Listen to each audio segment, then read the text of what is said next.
At 1:04 a.m., my phone lit up.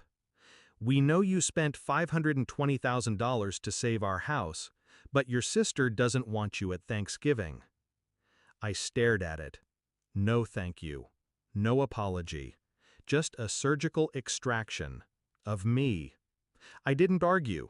Didn't ask why. I just typed one word. Noted. And that was the night everything changed. Not for me. For them. I was 29 when I liquidated half my portfolio to save their home. They'd taken out loans they couldn't afford, gambled on bad decisions, and hid it from me until the bank was 3 weeks from foreclosure.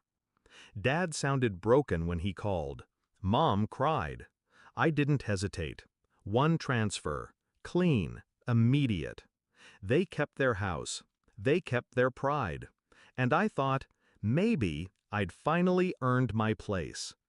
My sister, Lila, said nothing. She didn't contribute, didn't thank me, just looked at me with that quiet resentment she'd perfected since childhood. I was the afterthought until they needed rescuing. Then I was the savior. Then, almost instantly, the ghost. It started with smaller things. Group chats without me. Family photos where I was conveniently out of frame. Then Mom's birthday. I sent flowers, heard nothing. Later saw a photo online, Lila, holding the same bouquet, smiling. Caption read, "From the one who really knows me." I kept receipts. Figuratively and literally. I knew my place. Useful, not wanted. So I played the role. Silent. Watching. Until that text at 1 a.m. became the invitation I never knew I needed. They handed me the knife. I just decided where to cut. Step 1, legal ground. I never gave them the house. Not really. The transfer was through a holding company, mine. Legally, they were tenants, not owners. Buried in the paperwork was a condition. If familial estrangement occurs due to demonstrated emotional harm, the asset reverts to the donor. That line cost me $4,000 in legal fees. Best money I ever spent. Step 2, the freeze. Every monthly wire transfer, gone. The $30,000 gift they expected in January, canceled. The college trust I set up for Leela's son, dissolved. Funds moved to a new account, under my control. I wasn't punishing him, but I wasn't financing her. Step 3, exposure. I sent one package, just one, to every extended family member. A hardcover photo book, elegant, cream-colored. Inside, page 1, a scanned copy of the foreclosure notice. Page 2, the wire confirmation. $520,000, time-stamped. Page 3, that 1 a.m. text. The final page? I never needed a seat at the table. I just needed to know whose house I was sitting in. Lila posted on Facebook 2 days later. Some people are so desperate for attention, they'll destroy their own family. Under it, hundreds of comments. Only one mattered. My aunt. You mean the brother who saved your parents' home? Sit down, Lila. The fallout was nuclear.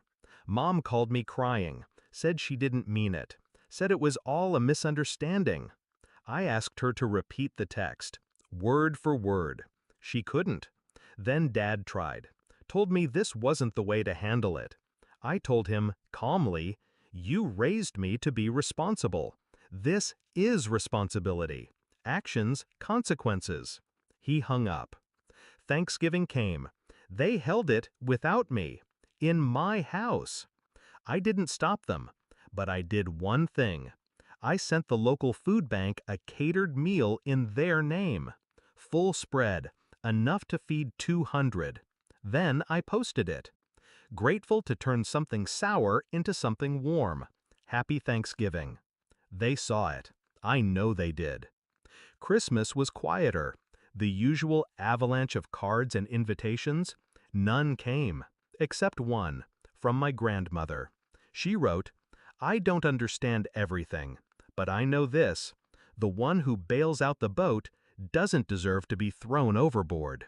January came, and with it the final move: eviction notices. Not immediate. I gave them 90 days.